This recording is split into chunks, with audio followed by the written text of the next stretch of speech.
Hello students, कैसे हैं आप सब। बच्चों, आज हमारा टॉपिक है डीकार्बोक्सिलेशन। बच्चों, इस डीकार्बोक्सिलेशन में हम क्या करते हैं, इसमें हम सोडियम सॉल्ट ऑफ मतलब कोई भी मेटल का सॉल्ट लेते हैं कार्बोक्सिलिक के साथ, ठीक है। एल्कली मेटल का सॉल्ट ले लेते हैं, ठीक है। तो फिर उसको उसमें क्या करते हैं, हम रिमूवल ऑफ CO2 करते हैं। अब रिमूवल ऑफ CO2 कितने टाइप से करेंगे, एक इलेक्ट्रिकल मेथड से कर सकते हैं और एक केमिकल मेथड से कर सकते हैं, ठीक है। जब इलेक्ट्रिकल मेथड से कर रहे तो उसको कोल्ड इलेक्ट्रोलिसिस बोल रहे, जब केमिकल मेथड से कर रहे तो उसको सोडा लाइम बोल रहे, ठीक है। मतलब सोडा लाइम की प्रेजेंस में बोल रहे हैं, ठीक है।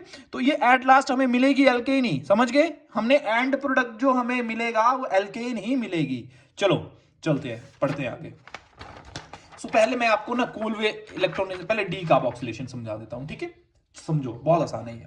बच्चों देखो, डीकार्बोक्सिलेशन मतलब देखो, इसमें हम क्या रिमूवल ऑफ CO2 करेंगे, किससे, sodium salt of carboxylic acid को। जब हम सोडियम हाइड्रोक्साइड और कैल्शियम ऑक्साइड में सोडा लाइम की प्रेजेंस में जब हीट करेंगे तो हमारे पास क्या आ जाएगा, एल्केन और सोडियम कार्बोनेट, ठीक है। क्या आ जाएगा, sodium carbonate.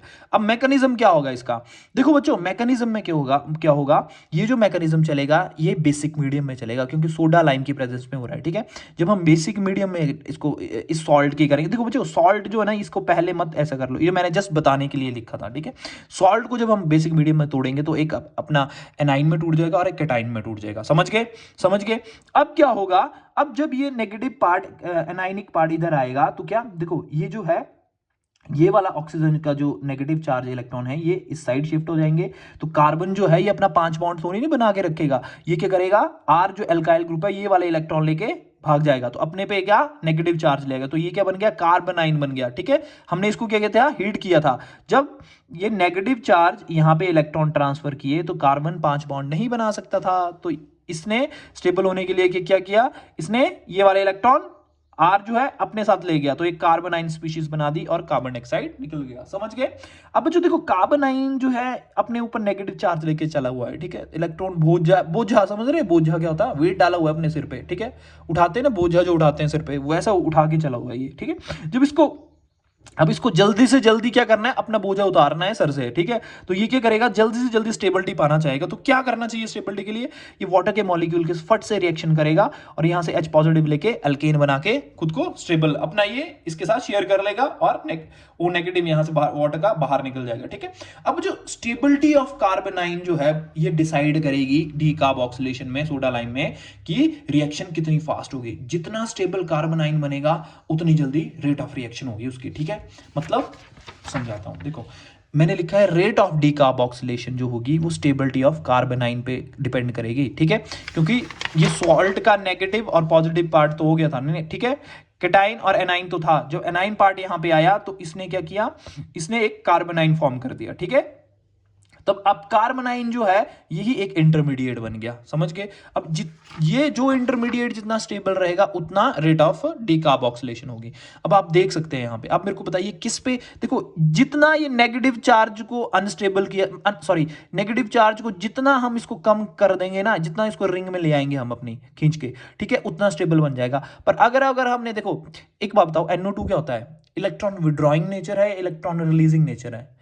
Electron withdrawing nature है, इसका क्या है, इलेक्ट्रॉन रिलीजिंग, मतलब ये और इसको नेगेटिव कर रहा, इसको और नेगेटिव कर रहा है, ये इसको इसके सिर पे और बोझा दे रहा है। मतलब अगर इसने 10 kg उठाया हुआ है वेट तो इस पे 20 कर दिया, ये क्या कर रहा है, ये इसके बोझे को कम कर रहा है, बांट रहा है, ठीक है। तो ये बांटने वाला तो बहुत अच्छा है ना, क्या, क्योंकि इलेक्ट्रॉन विड्रॉइंग ग्रुप है ये, ठीक है। और ये इलेक्ट्रॉन रिलीजिंग, क्या, प्लस आई इफेक्ट शो कर रहा है ये, ठीक है। प्लस आई मतलब रिलीज करेगा, ठीक है, इलेक्ट्रॉन की डेंसिटी बढ़ा देगा यहाँ पे, ठीक है। तो फिर क्या करना चाहिए था, तो ये वाला ग्रुप जो है ये बेटर है, इसीलिए ये ज्यादा होगा, फिर ये, फिर लास्ट में ये, समझ गए, समझ गए। मतलब A सबसे ज्यादा, फिर C, फिर B, समझ गए। अब आप भी कमेंट करके मुझे बताना कि कौन सा ज्यादा रहेगा, ठीक है। मैं तभी आंसर नहीं लिख रहा, समझ गए। आप बताना रेट ऑफ डीकार्बोक्सिलेशन किस में ज्यादा रहेगा, ठीक है। चलो नेक्स्ट रिएक्शन पढ़ते हैं, कोलवे कोलवे इलेक्ट्रोलिसिस। चलो देखो बच्चों, कोलवे इलेक्ट्रोलिसिस जो है इसमें भी क्या है, अब मैंने आपको बोला था कि डीकार्बोक्सिलेशन के 2 टाइप है। फर्स्ट इज, फर्स्ट क्या पढ़ा हमने, सोडा लाइम के थ्रू, और सेकंड जो पढ़ा हमने वो पढ़ा, सेकंड जो पढ़ने जा रहे हैं हम वो कोलवे इलेक्ट्रोलाइसिस इलेक्ट्रिसिटी के थ्रू, एक केमिकल के थ्रू, एक इलेक्ट्रिसिटी के थ्रू, ठीक है। तो इलेक्ट्रिसिटी में क्या होगा, हम क्या करेंगे, सॉल्ट ऑफ कार्बोक्सिलिक एसिड लेंगे, उसको वाटर में हम इलेक्ट्रिसिटी पास करवाएंगे तो एल्केन बन जाएगा, कार्बन डाइऑक्साइड के मॉलिक्यूल निकल जाएंगे, बेस निकल जाएगा और H2 हाइड्रोजन लिबरेट हो जाएगी। समझ गए? अब इसके मैकेनिज्म में क्या है अब बता देते हैं। देखो sodium salt of carboxylic acid है, कैसे टूटेगा, एक नेगेटिव में, एक पॉजिटिव में, एक कैटाइन में और एक एनाइन में, ठीक है। और वाटर कैसे टूटेगा, एक H पॉजिटिव और OH नेगेटिव, ये तो आपको पता ही होगा ना कैसे ब्रेक होंगे ये, ठीक है। अब एनोड पे क्या होगा बच्चों, आप मेरे को बताओ। एनोड जो है पॉजिटिव चार्ज स्पीशीज है, पॉजिटिव चार्ज एनोड कौन सा है, इलेक्ट्रोड है पॉजिटिव चार्ज, सॉरी, ठीक है। तो इस पे जो है हमेशा नेगेटिव स्पीशीज ही अट्रैक्ट होगी, ठीक है। अब इस पे नेगेटिव चार्ज क्यों लगा है, क्योंकि इसने किसी से इलेक्ट्रॉन लिया हुआ है। समझ गए? सोडियम ने अपना इलेक्ट्रॉन इसको दे दिया है जिससे इस पे नेगेटिव चार्ज आ गया है। समझ गए? क्योंकि इसका ऑक्टेट में तो 6 इलेक्ट्रॉन होते हैं, ये कितने लेके चला हुआ है इसमें, ठीक है, सॉरी, इसके जो लास्ट शेल, बैलेंस शेल में जो 6 इलेक्ट्रॉन होते हैं और ये तो अपना ऑक्टेट कंप्लीट करके चला हुआ है, तो इट मींस इसने कहीं ना कहीं से तो लिया होगा। समझ गए? समझ गए? जो इसने एक इलेक्ट्रॉन लिया हुआ है वो क्या करेगा, अब एनोड पे होगी ऑक्सीडेशन, तो ये फट से क्या उस इलेक्ट्रॉन को निकाल देगा बाहर, ठीक है।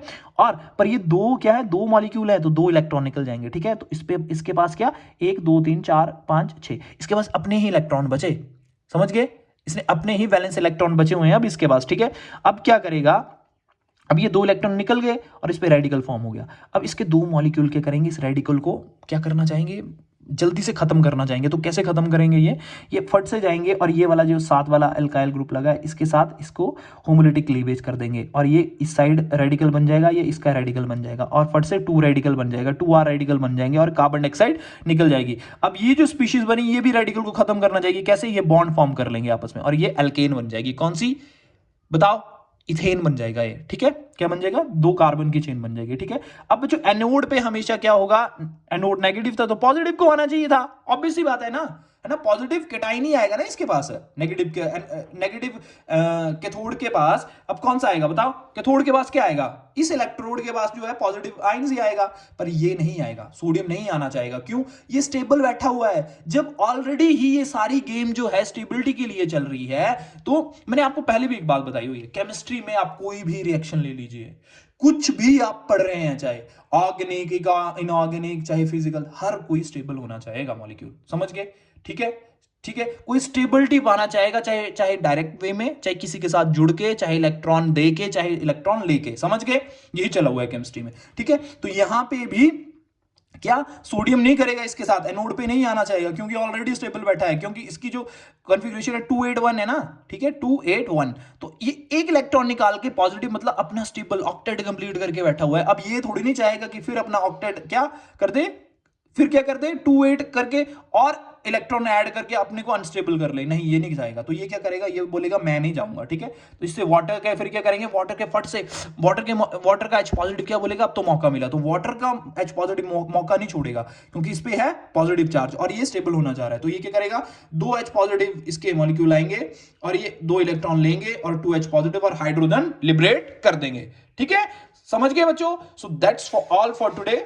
होप सो आपको समझ आया हो। अगर कोई भी आपको कंफ्यूजन है इस टॉपिक को लेके तो आप मेरे को कमेंट करके बता सकते हैं। और बच्चों प्लीज डू सब्सक्राइब और लाइक, समझ गए, मुझे तभी पता लगेगा बच्चों, ठीक है। अगर सब्सक्राइब नहीं करना है, नो डाउट, कोई इशू नहीं है, ठीक है, पर एटलीस्ट कमेंट तो करिए, जो भी आपका डाउट है, डाउट तो रहता ही रहता है बच्चों। एक बात बता दूं मैं आपको, लर्निंग प्रोसेस में आप कभी नहीं बोल सकते कि सर मुझे सारा समझ आ गया, नहीं आएगा समझ। मैं ही टीचर होके ही मैं आपको बोल रहा हूं, आपको समझ नहीं आएगा पूरा, आपको थोड़ा थोड़ा समझ आया होगा कि ऐसे ऐसे हुआ है, ऐसे ऐसे, कईयों को मुश्किल लग रहा होगा, पर ये लर्निंग का पार्ट है, ठीक है। लर्निंग एक one at a time learning नहीं हो जाएगी, समझ रहे। मैंने पढ़ाया और तुम्हें सब कुछ ही चला गया, सब ग्रास्प कर लिया तुमने, नहीं, इम्पॉसिबल, ठीक है, ठीक है, समझ गए। हमने भी याद किया है, हमने भी समझा है, ये तो कई बार रिएक्शन लिखी होगी है, समझ रहे। समझिए, लर्निंग एक प्रोसेस है, धीरे धीरे धीरे धीरे फेलियर्स आएंगे फिर समझेंगे, फेलियर्स आएंगे फिर समझेंगे, समझ गए, समझ गए। तो आपने क्या करना है, मुझे पता है आप कंफ्यूज हुए होंगे कि यहाँ नेगेटिव चार्ज कैसे, मैंने समझाने की कोशिश की। अगर आपको समझ नहीं आया होगा तो आप मेरे को फिर मैसेज करेंगे, फिर कमेंट करेंगे, मैं फिर वीडियो बनाऊंगा, फिर आपको समझाऊंगा, समझ गए, समझ गए ना। सो होप सो आप ऐसा करेंगे, मैं वेट करूंगा। So thank you so much, bye bye, take care.